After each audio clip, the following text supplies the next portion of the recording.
جی دوستو، آپ سب خیریت سے ہیں؟ یقین آپ کو ہماری ویڈیوز اچھی لگتی ہوں گی، تو آپ سے عرض ہے کہ آپ ہمارے چینل کو سبسکرائب کیجئے اور ہماری ویڈیوز کو زیادہ سے زیادہ شیئر بھی کیجئے تاکہ زیادہ سے زیادہ لوگ ہماری ویڈیوز سے استفادہ حاصل کر سکیں اور آپ کے لیے بھی ثواب جاریہ کا سامان ہو سکے۔ یہ شعبان المعظم کا مہینہ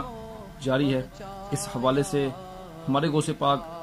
رحمت اللہ تعالی علیہ کیا فرماتے ہیں؟ آئیے غوث پاک رحمت اللہ تعالی علیہ کے مطابق اس مہینے میں زیادہ سے زیادہ کون سی عبادت کرنی چاہیے وہ سنتے ہیں تاکہ ہم بھی اس پر عمل کرنے کی کوشش کریں۔ چنانچہ ہمارے غوث پاک شیخ عبد القادر جیلانی رحمت اللہ تعالی علیہ فرماتے ہیں، لفظ شعبان میں 5 حروف ہیں: شین، عین، با، الف اور نون۔ فرماتے ہیں کہ شین سے مراد شرف یعنی بزرگی، عین سے مراد علو یعنی بلندی، با سے مراد بر یعنی بھلائی، الف سے مراد الفت اور نون سے مراد نور ہے۔ تو یہ تمام چیزیں اللہ تعالیٰ اپنے بندوں کو اس مہینے میں عطا فرماتا ہے۔ یہ وہ مہینہ ہے جس میں نیکیوں کے دروازے کھول دیے جاتے ہیں، برکات کا نزول ہوتا ہے، خطائیں معاف کر دی جاتی ہیں اور گناہوں کا کفارہ ادا کیا جاتا ہے، اور خیر البریہ سید الورا جناب محمد مصطفیٰ صلی اللہ تعالی علیہ وآلہ وسلم پر درود پاک کی کثرت کی جاتی ہے، اور یہ نبی مختار صلی اللہ تعالی علیہ وآلہ وسلم پر درود پاک بھیجنے کا مہینہ ہے۔ چنانچہ حضرت سیدنا غوث پاک شیخ عبد القادر جیلانی رحمۃ اللہ تعالی علیہ کے مطابق یہ مہینہ درود پاک پڑھنے کا مہینہ ہے، تو ہمیں چاہیے کہ اس مہینے میں ہر روز کم از کم 1000 مرتبہ تو درود پاک لازمی پڑھ لیا کریں۔ انشاءاللہ عز و جل اس کی برکتوں سے ہم درود پاک پڑھنے کے عادی بھی ہو جائیں گے اور رمضان المبارک میں بھی اس سے زیادہ درود پاک پڑھنے کی ہم کوشش کیا کریں گے۔ مزید ہمارے صحابہ کرام علیہم رضوان اس مہینے میں شعبان المعظم کے مہینے میں کیا کرتے تھے، یہ بھی ہمارے غوث پاک رحمت اللہ تعالی علیہ نے ہمیں